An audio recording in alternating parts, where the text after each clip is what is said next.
오늘의 주요 뉴스입니다. 코로나19 방역 효과로 한때 잠잠했던 독감이 다시 기승을 부리면서 1년 넘게 유행이 이어지고 있습니다. 특정 위험군에 대한 독감 무료 예방접종이 20일부터 시작됐는데 방역당국은 적극적인 참여를 당부했습니다. 가을 추수와 명절 등으로 야외 활동이 많은 계절을 맞아 진드기와 설치류를 매개로 한 감염병을 주의하라고 보건당국이 강조했습니다.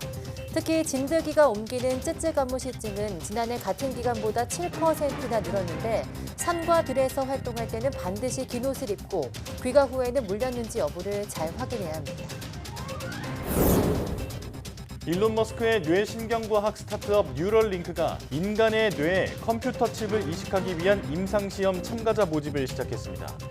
뇌에 뇌 컴퓨터 인터페이스 칩을 장치를 심은 사람들이 생각하는 것만으로 컴퓨터 커서나 키보드를 제어할 수 있도록 하는 것이 우선적인 목표입니다. 정부가 현재 배기량 크기에 따라 차등 부과하는 자동차세를 차량 가격 기준으로 바꾸는 작업에 착수합니다. 자동차 배기량 크기는 줄이되 출력은 그대로 유지하는 자동차 엔진 다운사이징 기술이 발달하는 최근의 경향을 반영하기 위한 방안입니다. 1억 5천만 년 전 공룡 화석이 낙찰 예상가 최대 120만 유로, 우리 돈 약 17억 원으로 경매에 나옵니다. 이 공룡은 쥐라기 말기에 생존한 것으로 추정되며 두개골은 90%, 나머지 골격도 80%가 온전한 상태로 남아 있습니다.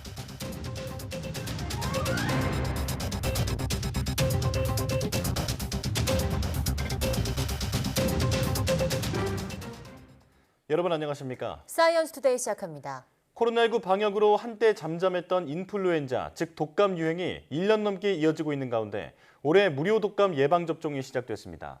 무료 독감 예방접종은 독감 예방접종을 처음 하는 어린이군부터 차례로 이뤄지는데 생후 6개월에서 9세 미만 아동 가운데 처음 독감 백신을 맞는 아이는 20일부터 1차를 맞고 4주 뒤 2차 접종을 합니다.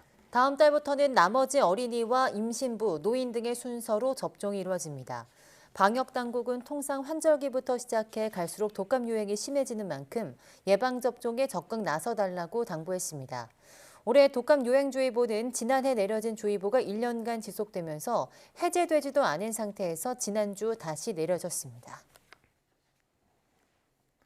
추수기와 추석 명절을 앞두고 야외 활동이 많아지면서 진드기와 설치류를 매개로 한 감염병이 늘고 있는 것으로 나타났습니다. 질병관리청은 진드기 매개 감염병인 쯔쯔가무시증 환자가 지금까지 878명으로 지난해 같은 기간보다 7% 정도 늘었다고 밝혔습니다. 쥐나 다람쥐 등 설치류의 배설물 등을 통해 감염되는 신증후군 출혈열 환자는 올해 205명으로 지난해보다 66.7% 늘었습니다. 반면 작은 소피 참진드기에게 물려 감염되는 중증 열성 혈소판 감소 증후군 환자는 올해 118명 발생해 지난해보다 8.5% 감소했습니다. 질병청은 감염병을 예방하기 위해서는 야외 활동을 할 때 긴 옷으로 피부를 보호하고 귀가 후에는 진드기에 물렸는지 잘 확인해야 한다고 당부했습니다. 올해 추석 연휴는 대체로 맑고 선선하겠고 보름달도 전국 대부분 지방에서 볼 수 있을 전망입니다. 기상청은 20일 발표한 중기예보에서 추석 연휴가 시작하는 다음 주 목요일부터 대체로 맑은 날씨가 이어지고 낮 기온도 25도 이하로 선선하겠다고 밝혔습니다. 특히 추석인 다음 주 금요일에는 전국이 맑은 날씨를 보여 대부분 지방에서 둥글고 큰 한가위 보름달을 볼 수 있을 전망입니다. 서울에서 추석 당일 보름달이 뜨는 시각은 오후 6시 23분쯤으로 예상됩니다. 환경단체가 헌법재판소에 기후공시제도 도입을 촉구하는 헌법소원을 제기했습니다. 환경단체 그린피스는 20일 서울 종로구 헌법재판소 앞에서 기자회견을 열고 이같이 밝혔습니다. 그린피스는 현행 자본시장법이 사업보고서에 기후위기 대응정보 공시를 요구하지 않고 있어서 주주재산권과 국민 환경권이 침해된다고 주장했습니다. 이어 법에 관련 의무 규정을 넣지 않은 건 포괄 위임 금지 등 헌법 기본 원칙에도 어긋난다고 강조했습니다. 그린피스는 시민이 기업의 환경에 대한 책임을 묻기 위해서라도 실효성 있는 기후정보 공개 제도를 마련해야 한다고 밝혔습니다. 지구온난화, 해수면 상승 등 기후위기가 도시를 위협하고 있습니다. 당장 미국 뉴욕시는 맨해튼 남쪽 해안가를 따라 홍수 차단벽을 만들고 친환경 저탄소 건축물을 블록 단위로 세우고 있습니다. 서울시도 지역 단위의 친환경 인증 체계를 개발해 용산 국제업무지구에 적용하기로 했습니다. 뉴욕에서 김종균 기자가 보도합니다. 뉴욕 맨해튼 남단 해안가를 따라 2m가 넘는 벽이 세워지고 있습니다. 해일이나 홍수에 대비하기 위해서입니다. 이상 기후로 해수면이 빠르게 올라가고 초대형 허리케인이 자주 등장하고 있기 때문입니다. 다만 평소에는 선로를 따라 이동 가능한 게이트벽을 열어두고 있어 해안가에 사람들이 드나들 수 있도록 했습니다. 전체적으로 맨하튼 남단 해안에 U자 모양의 넓은 공원을 만들고 도시 안쪽에 홍수 차단벽을 세운다고 빅 U라고 부릅니다. So we spent a big part of the design process to engage with the community and improve the ways you arrive to the park to make it more accessible for people living in the city. 기후 위기 대응은 뉴욕 도심 개발에도 적용됩니다. 9.11 테러의 현장 그라운드 제로 일대에 높이 541m, 지상 104층 규모인 세계무역센터 WTC1을 포함해 저탄소 건축물들이 블록 단위로 지어졌습니다. 2050년까지 온실가스 발생을 절반 감축하는 게 목표입니다. 서울시도 기존 건물 중심에서 지역 단위로 친환경 도심 개발을 추진하기로 했습니다. 예를 들면 용산 국제업무지구처럼 일정한 지역을 개발할 때 과거와는 달리 건축물별로 탄소 저감을 하는 게 아니라 지역별로, 블록별로 탄소 저감을 하는 것이 가능해지고요. 서울시는 친환경 저탄소 도시를 만들기 위해 지역 단위의 서울형 평가 인정 체계도 개발한다는 계획입니다. 뉴욕에서 YTN 김유길입니다. 내년부터 싱가포르 창의 공항을 이용하는 여행객은 여권을 제시하지 않고 생체 인식만으로 출국 수속을 마치게 됩니다. CNA 방송과 블룸버그 통신에 따르면 내년 상반기부터 창의 공항으로 출국할 때 처음부터 끝까지 여권 없이 생체 인식 인증으로 수속을 밟도록 디지털화할 예정이라고 싱가포르 정부가 밝혔습니다. 조세핀 테오 정보통신부 장관은 수화물 위탁부터 출국 심사, 탑승까지 전 과정에 생체 인식 인증이 활용될 것이며 출국 절차가 더 원활하고 편리해질 것이라고 설명했습니다. 이러한 내용을 담은 출입국 관리법 개정안도 앞서 의회에서 통과됐는데 일부 의원들은 개인정보 보호 유출, 기술적 결함에 따른 혼란 등에 대해 우려를 표했습니다. 일론 머스크 테슬라 최고 경영자의 뇌신경과학 스타트업 뉴럴링크가 인간의 뇌에 컴퓨터 칩을 이식하기 위한 임상시험 참가자를 모집하기 시작했다고 블룸버그 로이터 통신이 보도했습니다. 뉴럴링크는 공지를 통해서 첫 임상에 대한 심사위원회 승인을 받았다면서 경추 척수 부상이나 근위축성 측삭 경화증 등으로 사지마비가 된 환자가 참여할 수 있다고 밝혔습니다. 이번 임상은 로봇을 이용 운동 의도를 제어하는 뇌 영역에 뇌 컴퓨터 인터페이스 칩을 외과적으로 이식하는 방법으로 진행됩니다. 이 뇌에 뇌 컴퓨터 인터페이스 칩 장치를 심은 사람들이 생각하는 것만으로 컴퓨터 커서나 키보드를 제어할 수 있도록 하는 것이 우선적인 목표입니다. 임상시험은 최종 완료까지 약 6년이 걸릴 전망입니다.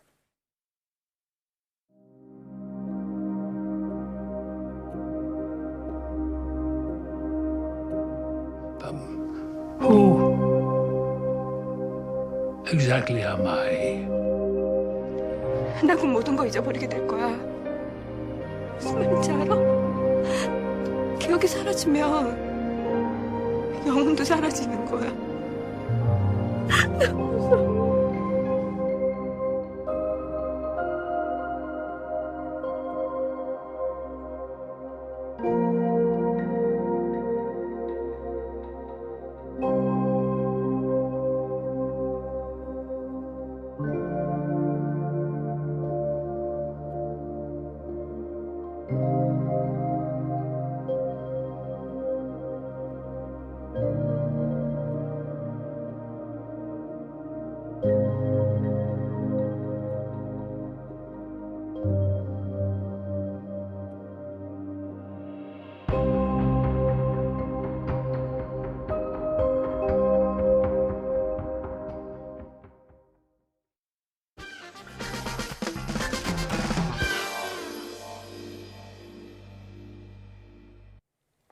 인류의 역사는 여러 가지 면에서 발전해 왔지만 편리함을 끝없이 추구하는 본능을 충족시켜온 과정이기도 하죠. 좀 더 간편하고 효율적이면서도 손쉬운 삶을 위해 끊임없는 연구가 거듭되어 왔는데요. 고도의 연산 능력에 창의력까지 장착한 AI의 등장으로 이제는 편리함을 넘어 없는 세상을 만들어내는 경지에 다다랐습니다. 하지만 가공할 기술만큼이나 제어의 장치도 필요한데요. 그 한 단면을 오늘 과톡에서 함께 보시죠.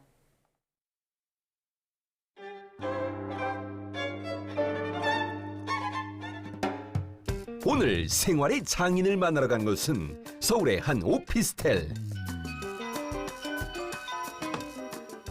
예. 어딨어? 안녕하세요. 네, 안녕하세요.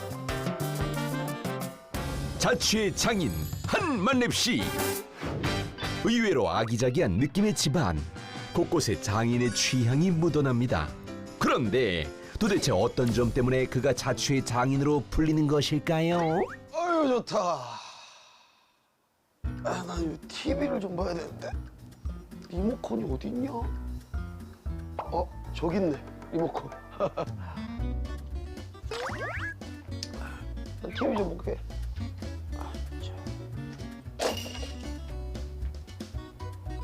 자.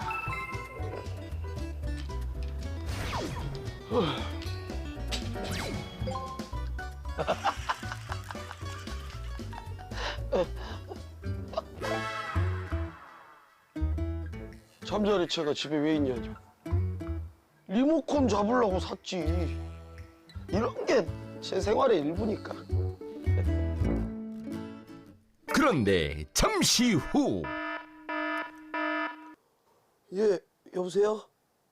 예. 아, 그 수정을 좀 해야 돼요? 아, 예. 아, 지금 바로 보내드리겠습니다. 예. 아, 저 PD 양반. 네, 내가 급하게 일을 좀 봐야 되는데 일 좀 봐도 될까요? 아, 예, 편하게 하세요. 아, 예, 고맙습니다. 이걸 해달라고?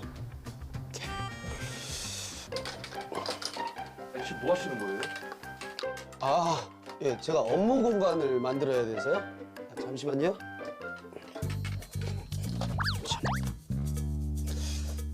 영차! 그렇게 건조대 아래에서 편안히 누워 작업을 시작하는 장인. 이야, 희한하네. 아니, 이렇게 누워서 하시면 집중은 잘 되세요? 집중도 잘 되고 편하기까지 하니까 얼마나 좋아. 장인만의 발상의 전환입니다. 다행이다. 저 PD님 좀 쉬었다 하면 안 돼요? 네, 그렇게 하세요. 아, 고맙습니다. 불 꺼야겠다.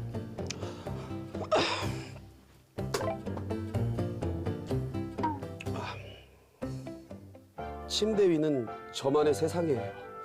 앞으로도 더 좋은 세상을 만들기 위해, 편리한 세상을 만들기 위해 제가 앞장서서 노력할 거예요. 그날 오후. 뭘 먹을까? 오케이, 이걸 먹을게요. 지금 뭐 하시는 거예요? 제가 철저한 단백질 식단으로 제 몸이 지금 다 근육으로 돼 있거든요. 몸 관리를 평소에도 이렇게 열심히 합니다. 착한 사람 눈에만 보인다는 장인의 근육? 와, 어딨지? 아무튼 달걀을 삶을 준비를 하며 스마트폰을 보는가 싶더니 갑자기 벽에 있는 무언가에 폰을 대는 장인. 그런데 그 순간 폰 타이머가 자동으로 켜졌다? 이거 여기 스티커에다 이거 갖다 대면 바로 타이머로 가요. 이게 그 NFC라는 거거든요. NFC는 10cm 이내의 거리에서 무선 데이터를 주고받는 통신 기술인데요. 최근 출시되는 스마트폰에는 대부분 NFC가 내장되어 있죠. 이 NFC에 데이터를 주는 역할을 이 작은 스티커가 할 수 있답니다. 이거 인터넷에서 200원에서 500원이면 쉽게 구매할 수 있어요. 그래서 여기에다가 명령어를 입력해 놓고 휴대폰을 이렇게 갖다 대면 화면이 바로 뜨게 설정을 해놓은 거죠. 그럼 그 방법을 알아볼까요? 먼저 스마트폰에서 명령어 앱을 켠 다음 자동화 메뉴에서 NFC를 선택해 줍니다. 그 후 스티커를 폰에 가까이 대 스캔하고 실행할 기능을 선택하기만 하면 끝! 참 쉽죠? 아, 그리고 제가 맨날 요리할 때마다 듣는 음악이 있어요. 그 음악이 듣고 싶을 때도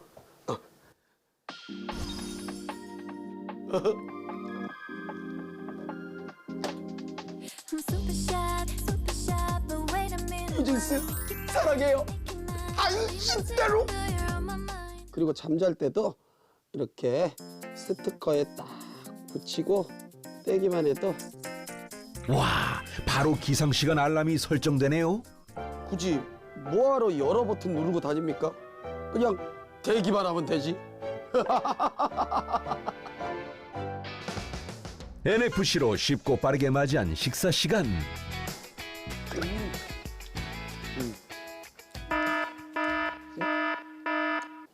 여보세요?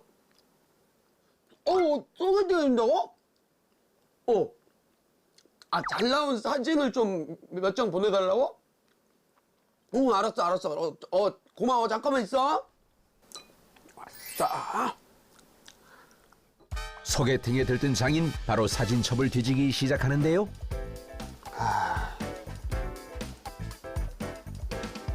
뭐가 좀 마음에 안 드세요? 저의 매력을 다 담을 수 있는 사진을 찾기가 여간 쉽지가 않군요. 하지만 걱정 마십시오. 다 방법이 있으니까. 익숙한 듯 컴퓨터를 켜고 프로그램을 실행하는 장인. 피디님, 저 죄송한데 저 사진 하나만 찍어주실 수 있으세요? 갑자기 담당 PD에게 사진까지 찍어달라 하더니 잘 나온 거 맞죠? 물론 이대로도 사진이 좋지만 더 제 매력을 어필할 수 있는 사진으로 한번 바꿔보죠. 자, 여기에 요즘 또 서핑 유행이니까 서핑보드를 딱 갖고 있는 저의 모습으로 한번 바꿔보죠. 그리곤 몸 부분을 선택한 뒤 원하는 내용을 입력. 생성! 서핑을 즐기는 도시남이 되는 거. 몇 초가 지나자 잘 빠진 래시가드를 입은 근육남이 서핑보드를 들고 있어요. 이 정도면 뭐 소개팅녀가 아주 그냥 흠뻑 갈 것 같은데, 근데 이게 배경이 좀 집이라 밋밋하니까 약간 다른 분위기로 한번 배경을 바꿔볼까요? 이탈리아 느낌이 나는 것도 괜찮을 것 같은데. 자, 보십시다. 괜찮은데? 아주 이국적인데요? 교회 앞에서 서핑보드를 들고 있는. 야, 이거 뭐 실물과 뭐 큰 차이는 없지만 이거 직접 가서 찍으려고 그러면 귀찮으니까. 이게 어떻게 가능한 거예요? 이거요? 이거 다 인공지능 기능이에요. 해당 기술은 다양한 사진을 학습한 인공지능 모델을 통해서 이루어집니다. 텍스트로 간단히 입력만 하면 불필요한 개체를 자연스럽게 지워주거나 아예 없었던 개체를 새롭게 삽입하는 것이 가능한데요. 이런 이미지 생성 원리 중 대표적인 것이 바로 확산 모델입니다. 완전히 노이즈로 구성된 이미지에서 노이즈를 점진적으로 제거해 원본 이미지에 더 가까운 이미지를 생성하는 기술이죠. 인공지능은 형체를 알아볼 수 없는 상태에서 원본에 가까운 상태로 또는 다시 반대로 오가는 작업을 반복하며 결과를 학습한다고 합니다. 이러한 학습을 수백만 번 한 인공지능은 쉽게 이미지를 생성하거나 변형, 없애는 것이 가능해지는 거죠. 자, 이렇게 인공지능으로 생성된 사진을 보내기만 하면 사진 왔어. 우와. 지금 당장 만나재. 그래요. 당장 만나요, 우리. 신나고. 몇 시간 후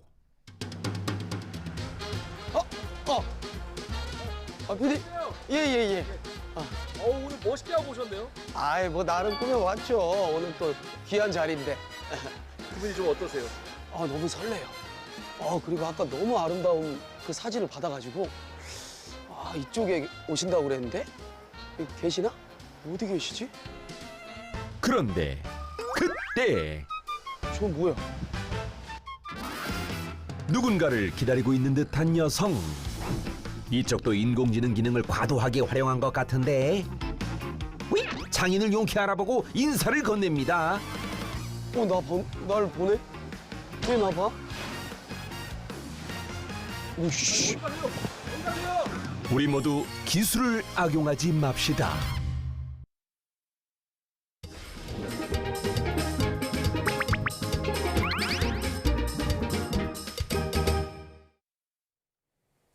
동물의 다양한 생태와 습성을 알아보고 그 속에 담긴 과학을 찾아보는 시간입니다. 사이언스주 이동은 기자와 함께합니다. 어서 오세요. 안녕하세요. 네, 오늘은 어떤 동물 이야기를 나눠볼까요? 네, 오늘은 지상에서 가장 빠른 동물로 알려진 동물 치타에 대해서 알아볼까 합니다. 근데 치타가 가장 빠르다고 알려져 있긴 한데 사실인가요? 네, 뭐 맞습니다. 치타는 이 포유류 가운데서는 가장 빠른 동물이고요. 시속 80에서 120km 정도의 속도로 달릴 수 있고 평균적으로 시속 90km 정도로 달린다고 합니다. 네. 실제로 이 한 연구에서 여러 동물들의 속도를 비교를 해봤는데 육지에서는 치타가 가장 빨리 달리는 것이 확인이 됐습니다. 네. 또 뭐 바다에서는 청새치가 가장 빨랐고요. 하늘에서는 매가 가장 빠른 것으로 나타났는데 보통 이 대형 새인 구남조가 가장 빠르다 이렇게 아시는 분들도 있는데 실제 연구 결과에서는 매가 가장 빠른 새로 나타났다고 합니다. 네, 흔히 뭐 우리가 알고 있는 동물들이 실제로도 굉장히 빠른 것으로 나타난 것 같은데요. 그런데 치타가 이렇게 빨리 달릴 수 있는 비결이 있을까요? 네, 치타는 이 순간적으로 속도를 내거나 또 줄일 수 있고요. 또 운동 방향도 자유자재로 바꿀 수가 있습니다. 그러니까 이 유연성이 뛰어나기 때문에 속도를 내는데도 유리하다고 볼 수 있는데요. 치타는 이 한 걸음에 속도를 초속 3m씩 올리기도 하고요. 반대로 초속 4m씩 내리기도 한다고 합니다. 이 말과 비교하면 2배가 넘는 수치인데 이런 좀 폭발적인 가속과 감속 능력이 치타의 근육에서 나오는 것으로 알려졌습니다. 네. 실제로 치타가 순간적으로 가속할 때 내는 에너지를 계산을 해보면 체중 1kg당 120W 정도로 나타났는데 경기용 말이 이 30W, 또 가장 빠른 사냥개로 알려진 그레이하운드가 60W 정도라고 하니까 네. 여기에 비하면 엄청난 크기의 에너지인 거죠. 그렇네요. 또 이 치타는 순간 시속 100km 이상을 달릴 수는 있지만 오히려 속도를 줄였을 때 이 사냥에 성공할 확률이 높은 것으로 나타났는데요. 속도보다는 이 사냥감을 쫓아서 빠르게 감속하고 또 이 방향을 재빠르게 바꿀 수 있는 유연성이 더 큰 도움이 되는 것으로 나타났습니다. 그렇군요. 이 자동차 못지않은 속도로 달릴 수 있는 그 어떤 이유가 네. 몸 구조에도 있다면서요? 네, 그렇습니다. 이 치타는 폭발적인 속도를 내기 위해서 몸의 군살을 완전히 빼는 방향으로 진화를 했습니다. 이 반면에 근육과 뼈는 더 강해졌고요. 또 이 가슴이 깊어지고 폐는 더 커지면서 많은 양의 산소를 빠르게 받아들일 수 있게 됐습니다. 네. 이 짧은 시간에 엄청난 속도를 낼 수 있도록 호흡기와 혈액순환계가 진화했다 이렇게 볼 수 있는데요. 특히 치타의 몸무게는 빠르기와 큰 연관이 있습니다. 이 치타와 함께 앞서 말씀드린 이 청새치라든가 매와 같이 좀 가장 빠르다 이렇게 알려진 동물들은 그 동물군에서 몸무게가 중간 정도 범위에 해당한다는 이 공통점이 있습니다. 이 독일 연구팀이 474종의 동물을 대상으로 이 체중과 가속 시간을 비교를 해봤더니 체중이 클수록 더 큰 힘으로 빨리 가속을 할 수는 있지만 이 속도는 그래서 속도는 빨라지지만 일정 체중까지는 그렇게 빨라지다가 오히려 체중이 더 많이 늘어나게 되면 속도를 높이는데 시간이 더 오래 걸려서 최대 속도가 감소하는 것으로 나타났습니다. 네. 그러니까 동물이 너무 무거워지면 이 속도를 낼 수 있는 힘은 크지만 근육이 수축하는 데 더 많은 시간이 걸리기 때문에 전력 질주에는 오히려 도움이 되지 않는다는 겁니다. 반면 이 치타의 몸무게는 평균 50kg 정도인데요. 네. 이렇게 적당한 몸무게를 유지를 하면서 근육의 힘은 또 크게 키운 덕분에 치타가 가장 빠르게 달리는 동물이 될 수 있었다고 볼 수 있습니다. 또 이 치타는 걷는 방식도 보통의 이 고양이과 동물과는 조금 다르게 진화를 했는데 이 개과 동물처럼 발톱을 일직선으로 노출을 해서 발가락 끝으로 달리는 특성이 있습니다. 이렇게 되면 이 발바닥의 마찰력이 높아지면서 빠른 가속이 가능하고 또 이 순간적으로 방향을 전환할 수 있게 됩니다. 네, 그런데 앞서 치타가 사냥할 때 오히려 좀 속도를 늦춰야지 사냥에 성공할 확률이 높아진다 이렇게 말씀을 해주셨는데요. 치타 사냥법에 어떤 특징이 있을까요? 네, 치타는 최대 시속은 뭐 말씀드리는 것처럼 아주 빠르지만 지구력이 굉장히 약합니다. 그래서 최대 속도로 달릴 수 있는 시간이 300m 정도에 불과한데요. 네. 전속력으로 달리면 체온이 40도 이상 올라가게 되고 이런 상태가 일정 시간 이상 이어지면 몸 안에 있는 단백질이 변형이 되면서 생명이 위독할 수도 있다고 합니다. 그래서 이 치타는 몸에 열이 나면 달리기를 멈추고 이렇게 헐떡거리는 심호흡을 하면서 체온을 낮춰줘야 하는데 이런 단점을 극복하기 위해서 자신만의 어떤 사냥법을 개발하기도 했습니다. 이 치타는 사냥감을 오랫동안 쫓아가기보다는 달려드는 강한 힘을 이용을 해서 먹이를 한 번에 물어 질식시키는 그런 사냥법을 쓰는데요. 그래서 이 치타는 넓은 시야로 수킬로미터 밖에 있는 먹이까지 이 사정권에 둔 뒤에 조용히 다가갑니다. 그래서 보통 50에서 100m 정도 떨어진 곳까지 다가간 뒤에 폭발적인 속도로 이 먹이를 순식간에 덮치는 거죠. 그러니까 길어도 한 1분에서 2분 안에는 승부를 본다 이렇게 볼 수 있습니다. 네. 또 이 치타를 보시면 입은 상당히 작은 편인데요. 네. 먹이의 숨통을 이렇게 한 번에 끊기에는 턱이나 이빨이 작아서 좀 불리한 편입니다. 그래서 이렇게 순간적인 가속도를 이용해서 달려드는 힘을 최대로 끌어올려서 먹이를 잡는 겁니다. 그렇군요. 그러니까 운동 에너지까지 최대한 키워서 네. 이제 한 번에 승부를 본다라고 말씀해 주셨는데, 근데 아주 효율적이라는 생각이 들거든요. 네. 이제 그렇다면 야생에서 어떤 경쟁자도 많이 없을 것 같은데 어떤가요? 네, 뭐 물론 치타가 이렇게 달리기라는 아주 강력한 무기를 가지고 있지만 의외로 다른 육식동물에 비해서는 약자에 속합니다. 이 치타는 사자나 하이에나 같은 다른 포식동물은 물론이고요. 심지어 이 원숭이 무리한테도 먹이를 빼앗기기도 한다고 합니다. 네.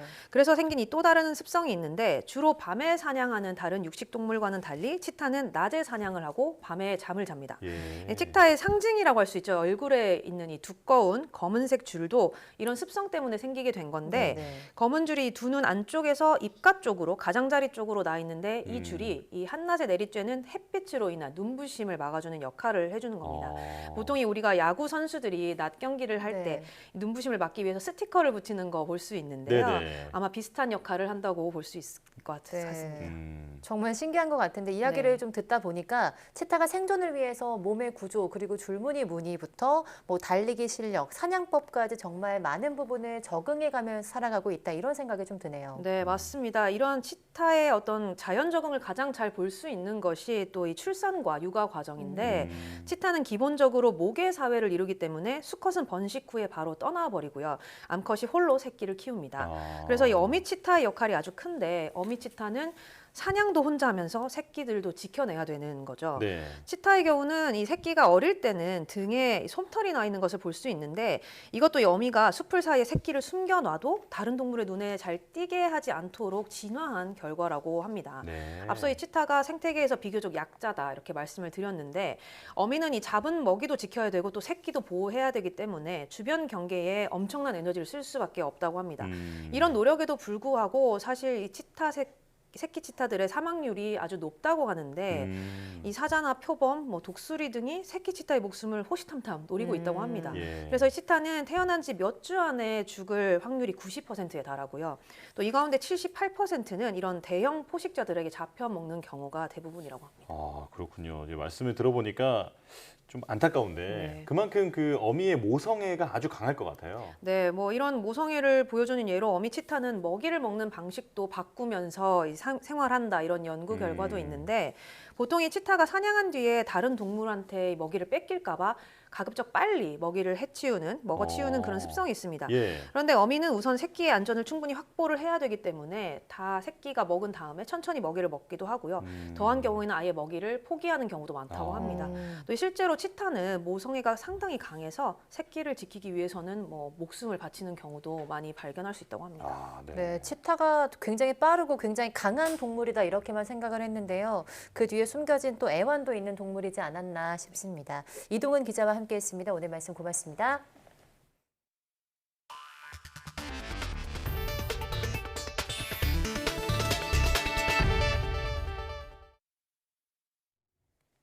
(1억 5천만 년) 전 공룡 캄프토사우루스의 화석이 경매에 나옵니다.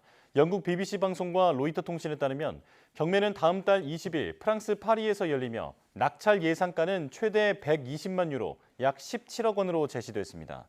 이 초식 공룡은 쥐라기 말기에 생존한 것으로 추정되며 높이 2.1m, 길이 5m에 이릅니다.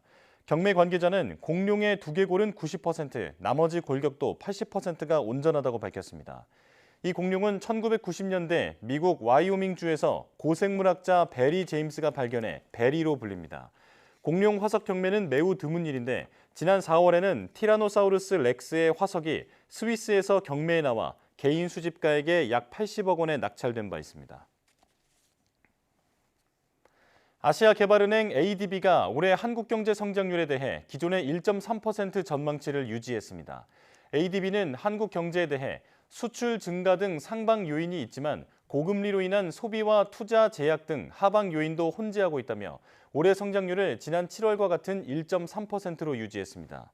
1.5%인 OECD 전망치보다 0.2%포인트 낮고 1.4%로 본 우리 정부와 IMF, 한국은행보다도 낮습니다.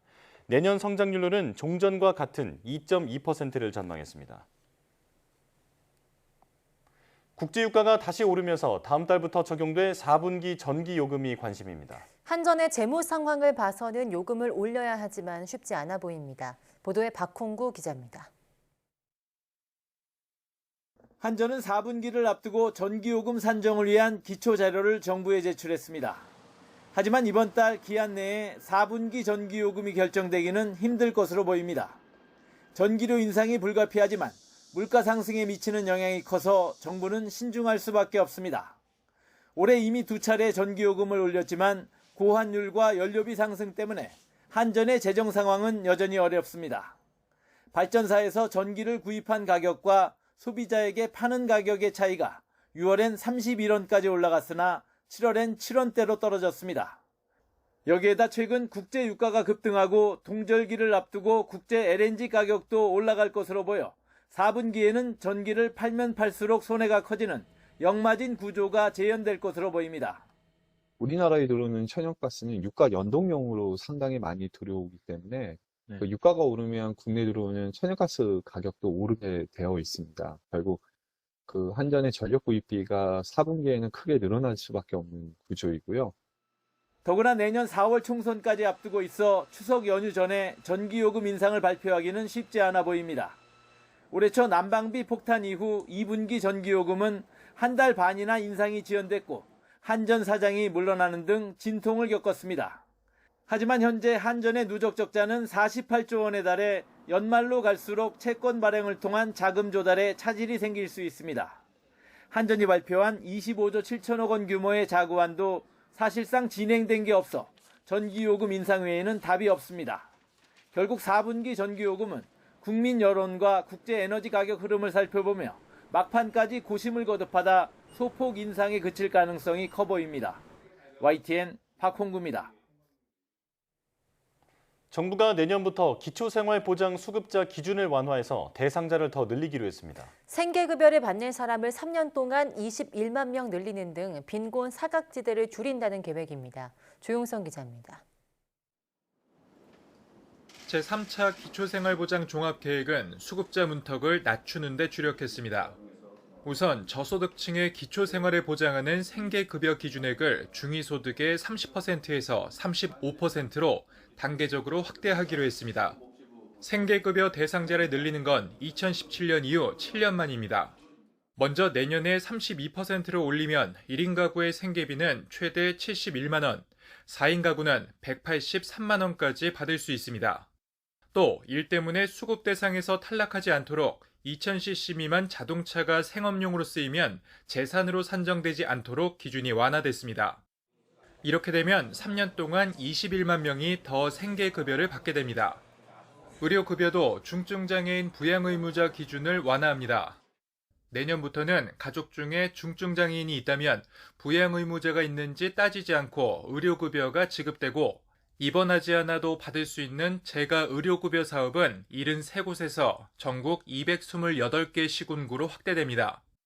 기존의 중위소득의 47%까지 주어졌던 주거급여는 3년 안에 50%까지 점진적으로 높아집니다. 이렇게 되면 주거급여 수급자는 3년 동안 19만 5천 명 늘어나게 됩니다.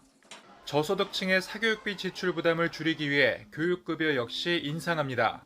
최저교육비의 100% 수준으로 학령에 따라 5만 원에서 7만 원 정도 오르게 됩니다. 여전히 상당한 사각지대가 있는 것으로 드러났습니다. 이러한 배경에서 이번 제3차 기초생활보장 종합계획에는 약자복지 실현을 위한 앞으로의 3년간의 제도 개선 과제를 담았습니다.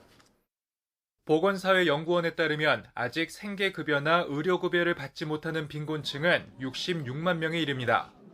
보건복지부는 이 같은 빈곤 사각지대를 줄이기 위해 내년 기초생활보장 예산을 2조 원 늘렸습니다. YTN 조용성입니다. 민족 대명절 한가위를 앞두고 곳곳에서 직거래 장터가 열리고 있습니다. 대기업의 노동조합도 요즘 특히 어려움을 겪는 수산물 판매를 돕고 나섰습니다. 김범한 기자입니다. 광주에서 가장 큰 사업장에 직거래 장터가 마련됐습니다. 소비 부진과 값 폭락으로 어려움을 겪는 전남 완도의 어업인들은 전복을 들고 올라왔습니다. 청정 완도에서 생산되는 전복 많이 드시고 추석 명절 잘 보내십시오. 직거래 장터에서는 많게는 20% 싸게 청정 해역 완도의 갖가지 수산물이 판매되고 있습니다. 그냥 한마디로 얘기해서 그냥 참담하다 이렇게 얘기하고 싶습니다. 많은 소비를 위해서 이게 큰 기업에서 이렇게 도와줬으면 한다고 생각을 했었는데 기아자동차에서 이렇게 또 선뜻 선을 내밀어 주셔서 너무 감사하게 생각하고 있습니다. 점심시간이 되자 값싸고 신선한 수산물을 사려는 발길이 이어집니다. 이거 얼마셔요? 이거 지금 4만 원짜리를 얼른 맛있다 하지 마 보다. 이번 주 안에 보내주세요. 보성군에서는 명품 녹차뿐만 아니라 오봉산의 한봉 등 대표 농특산물을 내놓았습니다. 새로 육종한 황금 사과 등을 사려는 조합원들로 장성군의 판매장도 북적입니다. 농협 전남 지역본부 앞 주차장에서도 직거래 장터가 열리고 있습니다. 올해 저온 냉해 피해로 농산물 가격이 올라 소비자들의 부담이 커지고 있는 상황입니다. 저희 전남농협은 유통마진을 줄인 직거래 판매로 시중가 대비 최대 50% 할인하여 농산물을 판매하고 있습니다. 주민들의 발길이 많은 아파트 단지 입구에서도 직거래 장터가 열리는 등 민족 대명절 한가위를 앞두고 대대적인 농수축산물 판매전이 이어지고 있습니다. YTN 김범환입니다. 정부가 현재 배기량 크기에 따라 과세하는 승용차 자동차세를 차량 가격 등으로 기준을 변경하기 위한 개편 작업에 착수합니다. 행정안전부는 한국지방세연구원과 함께 자동차세 개편 추진단을 구성하고 전문가 등으로부터 의견을 수렴해서 개편안을 마련할 계획입니다. 현재 비영업 승용차를 기준으로 자동차세는 배기량 1cc당 1000cc 이하는 80원, 1600cc 이하는 140원, 1600cc를 초과하면 200원을 부과하고 있습니다. 그러나 최근 자동차 배기량 크기는 줄이되 출력은 그대로 유지하는 자동차 엔진 다운사이징 기술이 발달하면서 기존 고배기량의 고가 차량이 저배기량으로 바뀌게 되며 과세 기준을 변경해야 한다는 지적이 많았습니다. 행안부는 개편안을 마련한 뒤 국내외 이해관계자, 산업계 의견 수렴, 공청회 등을 거쳐 내년 하반기 입법을 목표로 하겠다고 밝혔습니다. 서울시가 추석 연휴 경부고속도로 버스 전용 차로의 단속 시간을 새벽 1시까지 연장합니다. 경부고속도로 버스 전용 차로 운영 시간은 평상시 오전 7시부터 오후 9시지만 추석 연휴인 9월 27일부터 10월 2일은 아침 7시부터 다음 날 새벽 1시까지로 4시간 늘립니다. 이에 따라 단속 시간도 다음 날 새벽 1시까지로 연장합니다. 관련법상 고속도로 버스 전용 차로는 9인승 이상 차에 6명 이상 승차한 차만 통행할 수 있고 그 외의 차가 버스 전용 차로에 진입하면 승용차 5만 원, 승합차 6만 원의 과태료를 부과합니다. 추석 연휴 기간 성묘객의 편의를 위해서 임도가 개방됩니다. 산림청은 오늘 23일부터 다음 달 9일까지 임도를 개방한다고 밝혔습니다. 이번에 개방하는 임도는 전국 27개 국유림 관리소에서 관리하는 8,230km와 243개 시군구에서 관리하는 16,699km입니다. 다만 최근 발생한 집중호우와 태풍 카눈으로 지반이 약해져 산사태 등 2차 피해가 우려되는 일부 구간은 개방하지 않습니다. 학원에 문제를 판 현직 교사 가운데 24명이 수능이나 모의평가 출제위원으로 참여한 사실이 드러났습니다. 5억 원 가까이 받은 교사부터 억대의 돈을 받은 교사도 다수인데 사교육 카르텔 실체가 드러나고 있습니다. 김현아 기자입니다. 수능 출제위원이 돈을 받고 학원에 문제를 판다는 소문이 사실로 확인됐습니다. 교육부는 사교육업체에 문제를 팔았다고 신고한 교사 322명과 출제위원 명단을 비교한 결과 24명이 학원에 문제를 팔고 수능이나 모의평가 출제위원으로도 활동한 사실을 적발했다고 밝혔습니다. 다수가 억대의 돈을 받았고 5억 원 가까이 받은 교사도 있었지만 24명 중 22명이 영리행위 겸직 허가조차 받지 않았습니다. 교육부는 사교육업체에 문제를 판 사실을 숨긴 채 출제위원으로 참여한 현직 교사 4명을 수능시험 업무방해 혐의로 경찰에 고소하고 출제위원 참여 뒤 문제를 판 22명은 청탁금지법과 비밀유지 서약 위반 혐의로 수사 의뢰했습니다. 교육부는 이들에게 문제를 산 대형 입시학원 등 21곳도 수사 의뢰했습니다. 그 무엇보다 공정의 가치가 중요한 시험을 사교육 카르텔이 훼손하는 일은 더 이상 용납되어서는 안 될 것입니다. 교육부는 적발된 출제위원들이 자기가 판 문제와 비슷한 문제를 시험에 냈을 수 있다는 우려에 대해서는 수사 과정에서 밝혀질 일이지만 가능성은 적다고 설명했습니다. 출제 단계에서도 여러 명이 같이 검토를 하고 한 사람이 단독으로 출제하는 시스템은 아니기 때문에 개인이 낸 문제가 그대로 출제가 됐다라고 할 그런 개연성이나 이런 것들은 좀 많이. 교육부는 올해 안으로 문항 판매자의 출제 참여를 원천 배제하는 제도 개선 방안을 마련할 계획입니다. 더불어 사교육업체가 병역특례요원에게 모의고사 문항을 내게 한 것과 관련해서도 해당 업체와 특례요원 모두 수사 의뢰하고 사교육업체는 병역특례 업종 대상에서 제외하도록 관련 규칙을 개정하기로 했습니다. YTN 김현아입니다. 대전에서 숨진 초등학교 교사는 학부모 악성 민원이 이어지자 병가를 냈었는데요. 당시에 대신 해당 학급을 맡았던 교사 역시 교권 침해와 학부모 민원 등을 이유로 조기 그만둔 사실이 확인됐습니다. 이상군 기자입니다. 대전에서 숨진 초등학교 교사는 지난 2019년 담임을 맡은 뒤 학부모 악성 민원이 제기돼 그해 11월 병가를 냈습니다. 이후 35년 경력의 기간제 교사가 해당 학급을 맡았는데 이 교사도 약속된 기간을 채우지 못하고 담임을 그만둔 거로 확인됐습니다. 교사노조가 공개한 교사 증언에는 욕설과 수업 방해 등 특정 학생들로부터 교권 침해를 당했다는 내용이 담겨 있습니다. 국대전 아이씨 이거를 계속 하는 거예요. 그 모멸감은 제 그동안의 교직 경력이 다 와르르 무너지는 그런 경험이었어요. 너무나도 상세히 기억을 하고 그 충격이 굉장히 컸어요. 짝꿍을 괴롭히던 학생을 따로 불러 지도했더니 그날 오후 바로 학부모 민원이 들어왔다는 말을 학교 관리자한테 전달받았다고 했습니다. 결국 교사로서 교권 침해에 대응할 수 있는 게 없었다고 판단했고 약속된 40여일을 채우지 못한 채 일주일여 만에 그만두게 됐다고 말했습니다.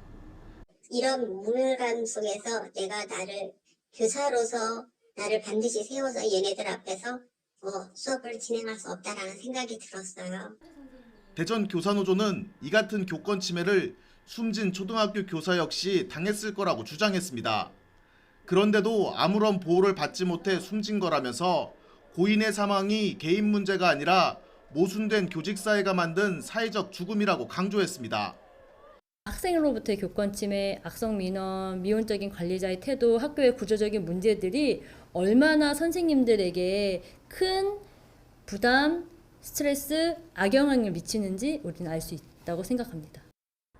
이에 대해 대전시 교육청은 진상조사반에서 해당 기간제 교사의 진술 내용을 확인하기 위해 관련자들을 조사하고 있다고 밝혔습니다.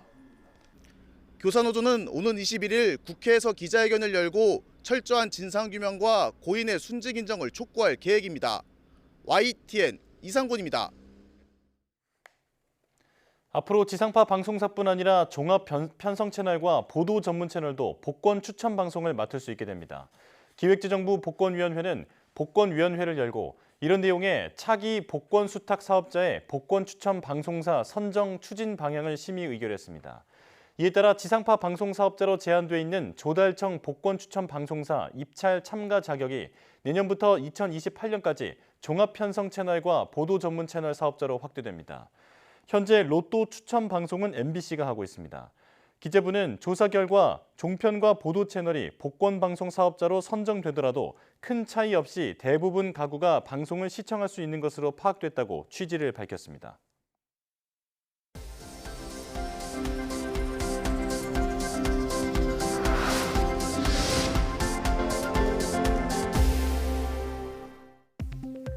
파킨슨병 환자는 호흡기 질환으로 사망할 확률이 높다는 연구 결과가 나왔습니다.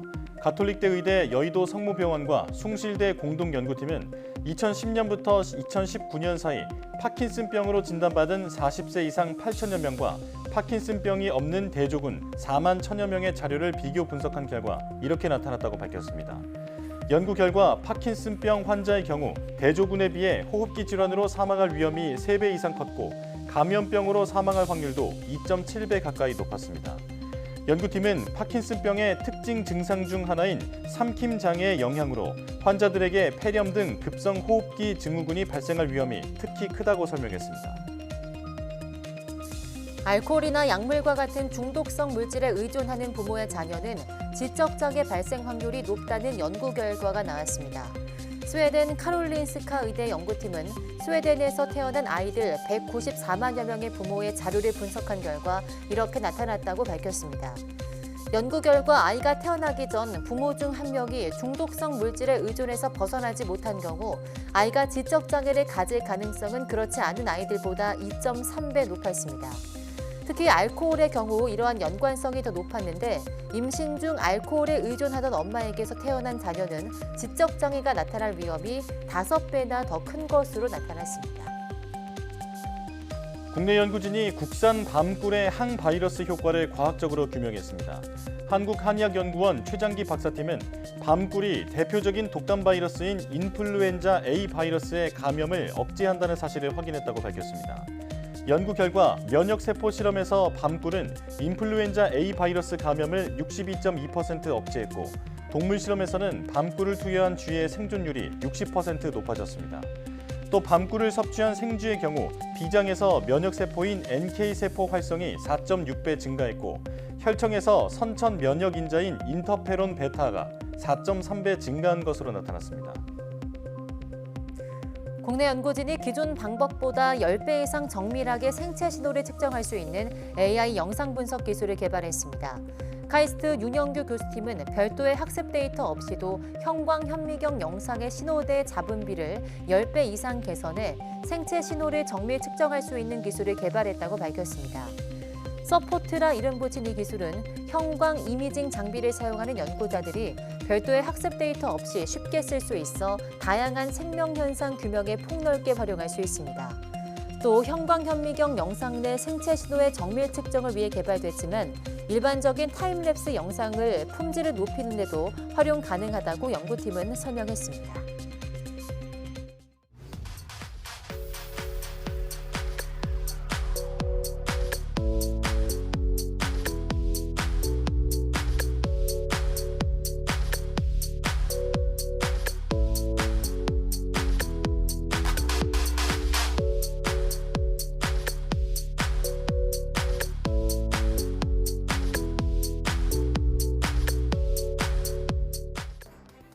전국 곳곳에 가을비가 이어지고 있는데요. 운치 있다고 하기에는 천둥, 번개를 동반한 강한 비가 내리는 곳이 많아 주의가 필요합니다. 네, 이번 비가 지나면 기온도 뚝 떨어진다고 하는데요. 늦더위에 아직 반소매 차림이 익숙하지만 본격적인 환절기의 건강 관리에 좀 더 신경 쓰셔야 할 것 같습니다. 네, 뉴스 마칩니다. 시청해주신 여러분 고맙습니다.